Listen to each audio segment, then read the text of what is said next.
إن الحمد لله نحمده ونستعينه ونستغفره ونعوذ بالله من شرور أنفسنا ومن سيئات أعمالنا من يهده الله فلا مضل له ومن يضلل فلا هادي له أشهد أن لا إله إلا الله وحده لا شريك له وأشهد أن محمدا عبده ورسوله بلغ الرسالة وأدى الأمانة ونصح الأمة وجاهد في الله حق جهاده حتى أتاه اليقين.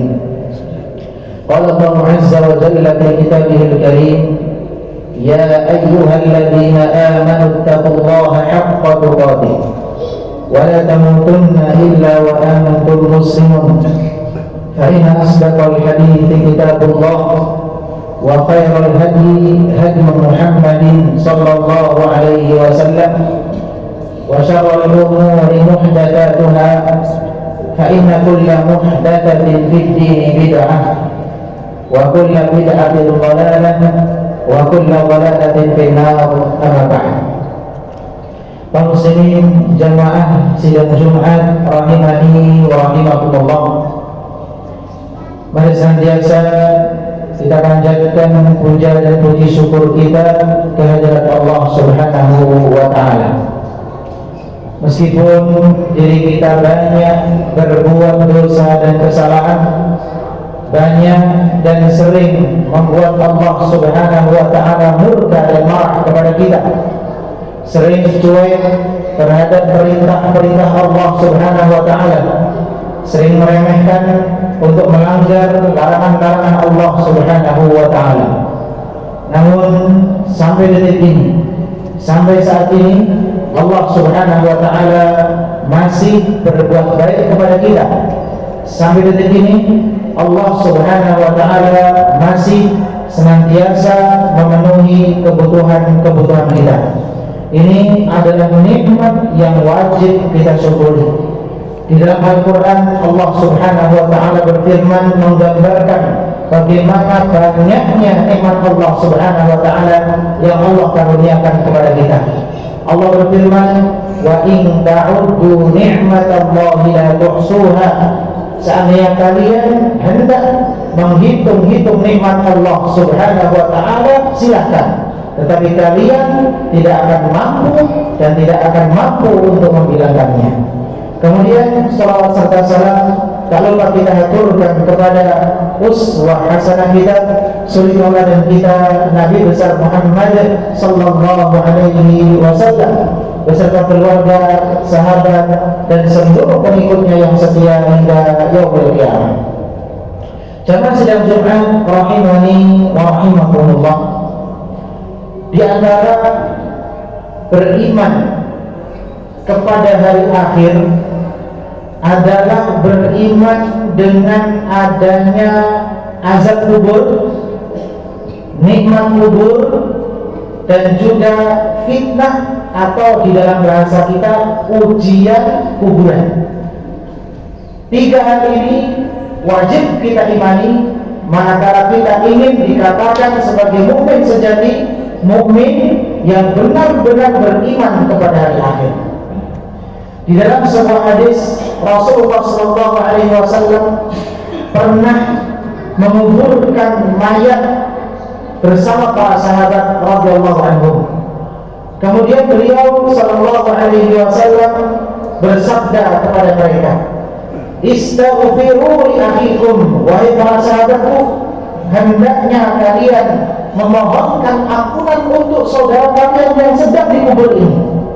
Was'alu lahu tathbit, dan mintalah kepada Allah Subhanahu wa ta'ala agar Allah memberikan ketetapan pada dirinya untuk menjawab man rabbuk, Allah, wa madinuka, agama Islam, wa man nabiyuka, yaitu Nabi Muhammad sallallahu alaihi wasallam. Fa innahu al-ana yus'al, karena sesungguhnya saudara kalian ini sekarang sedang ditanya, sekarang sedang diuji. Yang menguji adalah Munkar dan Nakir dengan 3 pertanyaan yang di dunia Allah Subhanahu wa ta'ala telah memberikan kisi-kisinya kepada kita. Yang tersisa adalah siapkan jawaban terbaik yang bisa kita sampaikan kelak ketika ditanya di alam barzakh, man rabbuka wa ma dinuka wa man nabiyuka. Persiapan itu adalah dengan cara menguatkan iman kita kepada Allah Subhanahu wa taala. Jamaah yang dirahmati Allah Subhanahu wa taala, ada beberapa orang yang di alam kubur, di alam barzakh tidak akan diuji keimanannya oleh Allah Subhanahu wa taala. Dia tidak akan mendapatkan fitnah kubur, ujian pertanyaan di dalam alam kubur.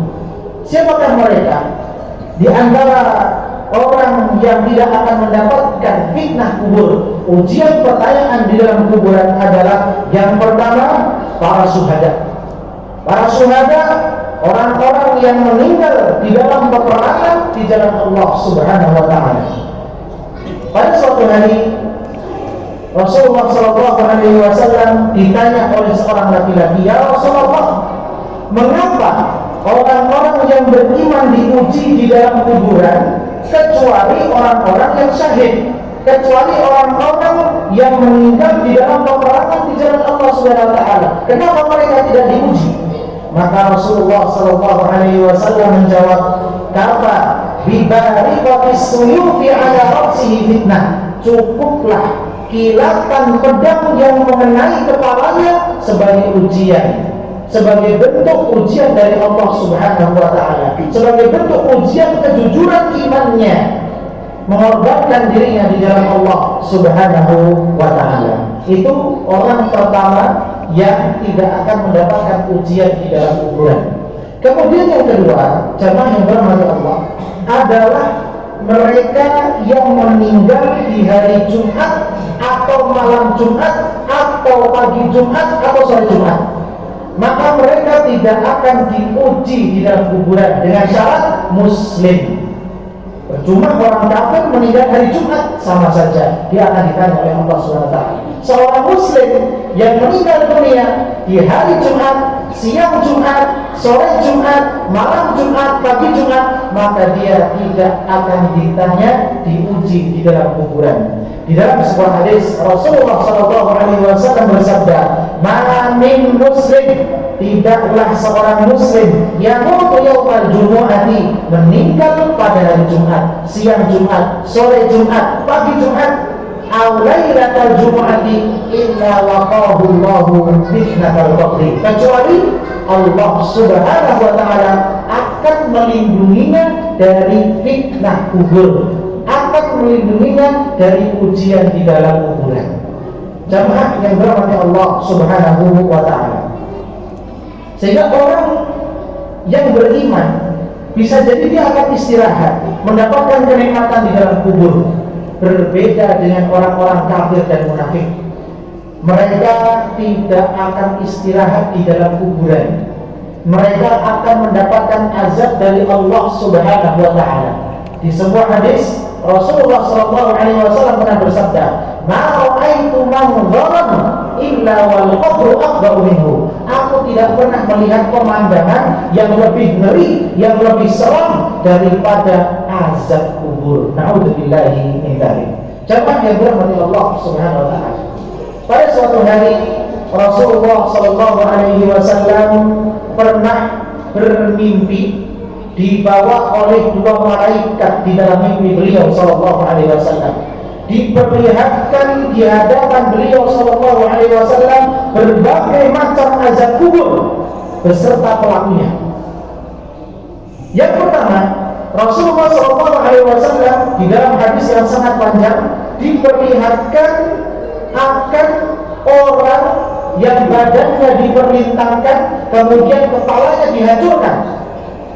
Badannya diperlintangkan, kemudian kepalanya dihancurkan. Siapakah dia? Dia adalah orang yang diberikan ilmu agama, diberikan hafalan Al-Quran, pernah menjadi santri keluar tidak mengamalkannya, pernah diberikan tausiah kajian, kemudian dia tidak mengamalkannya. Dan semua kita punya potensi untuk menjadi orang tersebut, siapapun di antara kita. Maka orang ini diazab dengan cara badannya diperlintangkan, kemudian kepalanya dihancurkan. Kepala yang isinya ilmu Allah Subhanahu wa taala kemudian dia tidak amalkan, maka Allah Subhanahu wa taala kelak pada hari kiamat akan menghancurkan kepalanya. Na'udzubillahi min dzalik.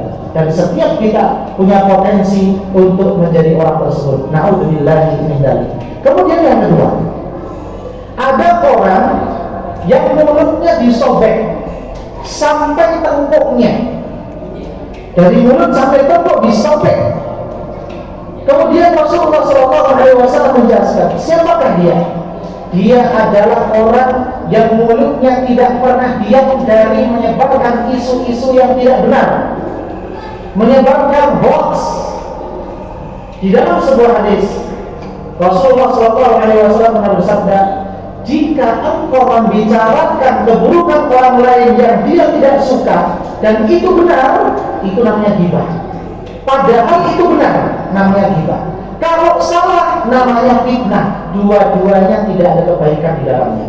Orang yang tidak punya kerjaan biasanya jatuh ke dalam dosa ini, menyebarkan isu hoax, tidak punya orientasi hidup yang jelas, hidupnya terombang-ambing, tidak jelas, tidak punya visi, tidak visioner. Orang-orang seperti ini akan mudah terjebak pada menyebarkan isu-isu, suka membicarakan orang lain karena dirinya saja dia tidak bisa membaca arah mana yang akan dia tuju, sehingga dia disibukkan dengan membaca orang lain. Padahal itu semua adalah sesuatu yang dapat menimbulkan penyakit hati. Dzikrun nasi da'un, menyebut-nyebut manusia, menyebar-nyebarkan isu yang tidak baik, da'un, penyakit. Wa dzikrullahi dawa'un, sedangkan menyebut nama Allah, mengingat-ingat Allah Subhanahu wa taala adalah dawa'un, obat.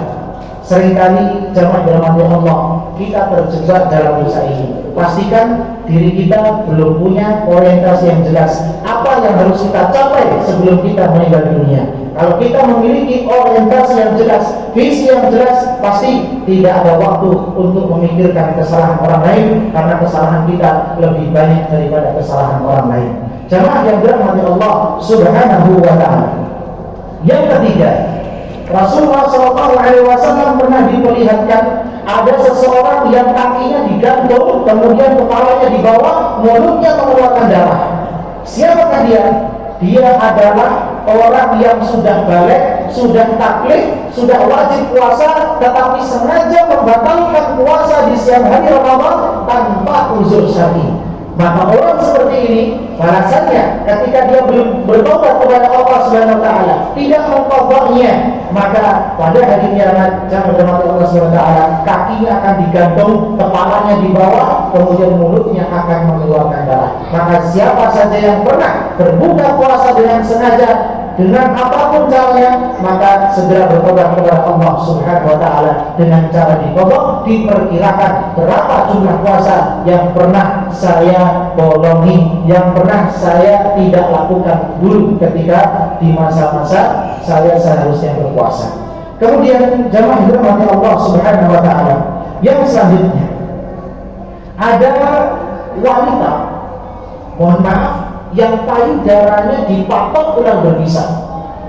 Siapakah dia? Dia adalah wanita yang malas untuk memberikan ASI kepada anaknya, tidak memberikan ASI kepada bayinya, dengan alasan saya adalah wanita A, saya tidak mau A, saya tidak mau B. Akhirnya diberikan susu-susu yang bukan ASI kepada anak-anaknya, padahal dia mampu untuk memberikan ASI tersebut tanpa uzur syar'i. Maka hukumannya adalah kelak guguran payudaranya, mohon maaf, akan dipatuk oleh ular yang berbisa. Na'udzubillahi min dzalik. Aku qouli hadza wa astaghfirullah li wa lakum wa lisa'iril muslimin min kulli dhanbin fastaghfiruhu innahu huwal ghafurur rahim.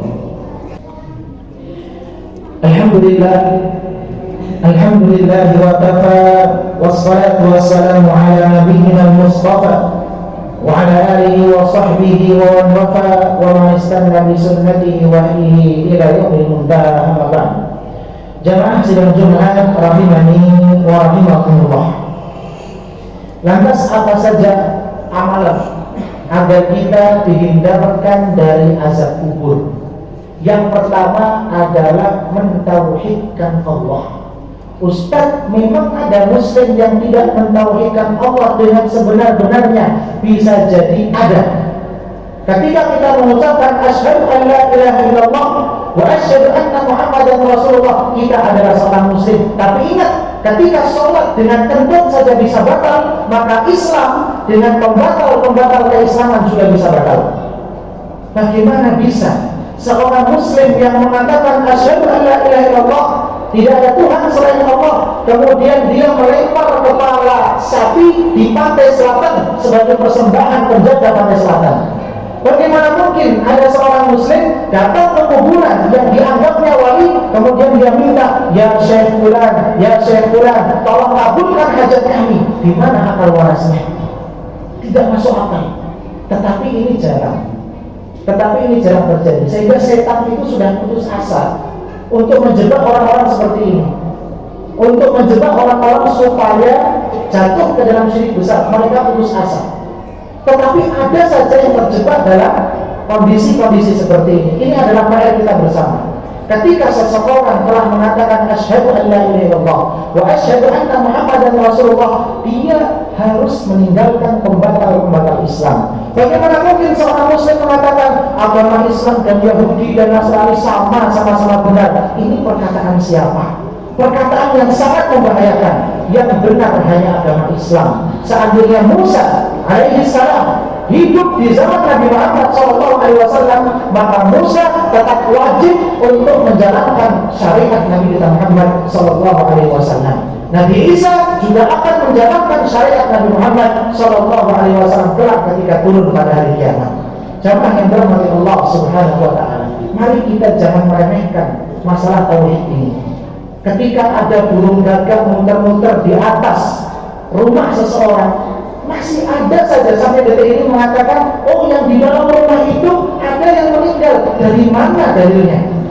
Kok bisa mengatakan karena gagak muter-muter di atas rumahnya kemudian ada yang meninggal? Ini tauhid, dakwahnya Muhammadiyah, tauhid yang harus dikencangkan. Maka dari itu jamaah dirahmati Allah Subhanahu wa Ta'ala, kita bersyukur Allah Subhanahu wa Ta'ala memberikan hidayah kepada kita untuk bisa berkomunitas, berafiliasi dengan teman-teman yang menjaga tauhid kepada Allah Subhanahu wa Ta'ala. Ini yang pertama. Yang kedua adalah banyak berdoa. Berdoa supaya Allah Subhanahu wa Ta'ala menghindarkan kita dari azab kubur. Di setiap sholat kita selalu berdoa kepada Tuhan kita, Allahumma inni a'udzubika min adzabi jahannam wa min adzabil qabri wa min fitnatil mahya wal mamati wa min syarri fitnatil masiihid dajjal. Ya Allah, aku berlindung kepadamu dari azab jahannam. Yang kedua, dari azab kubur. Kita ulang-ulang minimal di dalam satu hari 5 kali kita ulangi di dalam sholat-sholat wajib kita. Kemudian yang ketiga, hindari, dan yang terakhir, hindari sebab-sebab yang dapat mengundang azab kubur. Di antaranya adalah, mohon maaf, buang air kecil sembarangan. Masuk WC, ada WC jelas di hadapannya, dia kencingnya di dekat keran, di depan tembok. Jelas-jelas ada WC, seharusnya kencing dengan tenang, dia buka dengan tenang, buka celana dengan tenang, kencing jongkok supaya tidak terciprat kemana-mana. Kencingnya berdiri, akhirnya kencingnya kemana-mana. Ini adalah salah satu sikap meremehkan buang air kecil. Dan salah satu penyebab mengundang azab kubur adalah meremehkan hal ini, yang setiap kita bisa untuk bersih.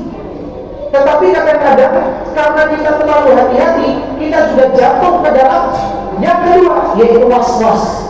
Seharusnya buang air kecil 5 menit, dia 20 menit. Ini juga hal-hal yang dapat menyebabkan setan ketawa kepada kita. Kalau soleh, jangan terlalu soleh, akhirnya kebablasan. Harus diatur, harus moderat sesuai dengan sunnah Nabi Muhammad Sallallahu Alaihi Wasallam. Kemudian yang terakhir adalah hindari namimah. Hindari namimah, mengadu domba. Kalau belum tahu faktanya, diam. Belum tahu faktanya, dia jangan menghibah, jangan mengadu domba, jangan menyebarkan isu-isu atau hoax yang itu belum tentu valid, belum tentu benar kebenarannya. Na'udzubillahi min dzalik. Semoga Allah Subhanahu wa taala memberikan kepada kita kelapangan jiwa, kelapangan dada, lisan yang selalu terjaga, hati yang selalu bersih, sehingga Allah Subhanahu wa taala mematikan kita semua di dalam keadaan husnul khatimah. Mari kita bersalawat kepada Nabi Muhammad sallallahu alaihi wasallam. Innallaha wa malaikatahu yusholluna 'alan nabi ya ayyuhalladzina amanu shallu 'alaihi wa sallimu taslima. Allahumma shalli 'ala Muhammad wa 'ala ali Muhammad kama shallaita 'ala Ibrahim wa 'ala ali Ibrahim innaka Hamidum Majid. Allahumma barik 'ala Muhammad wa 'ala ali Muhammad kama barakta 'ala Ibrahim wa 'ala ali Ibrahim innaka Hamidum Majid. Wa Allahumma 'alal khulafa'ir rasyidin al-a'immatil mahdiyyin Abi Bakr wa Umar wa Uthman wa Ali wa Allahumma 'anil sahabati ajma'in. Rabbana la tuzigh qulubana ba'da idh hadaytana wa hab lana min ladunka rahmah innaka antal wahhab. Rabbana ighfir lana wa liwalidina warhamhum kama rabbawna shighara. Allahumma ya muqallibal qulub thabbit qulubana 'ala dinik wa ya musarrifal qulub sarrif qulubana ila ta'atik. Allahumma aslih ulata umurina, Allahumma aslih ulata umurina, Allahumma aslih ulata umurina. Allahumma ansur ikhwanana al-mustad'afin fi kulli makan. Allahumma ansur ikhwanana al-mustad'afin fi Filistin. Allahumma ansur ikhwanana al-mustad'afin fi Filistin. Allahumma ij'al hadha al-balad Indonesia baladan rakha'an wa sa'ira biladil muslimin. Subhana rabbika rabbil izzati amma yasifun wa salamun 'alal mursalin walhamdulillahi rabbil alamin wa aqimus shalah.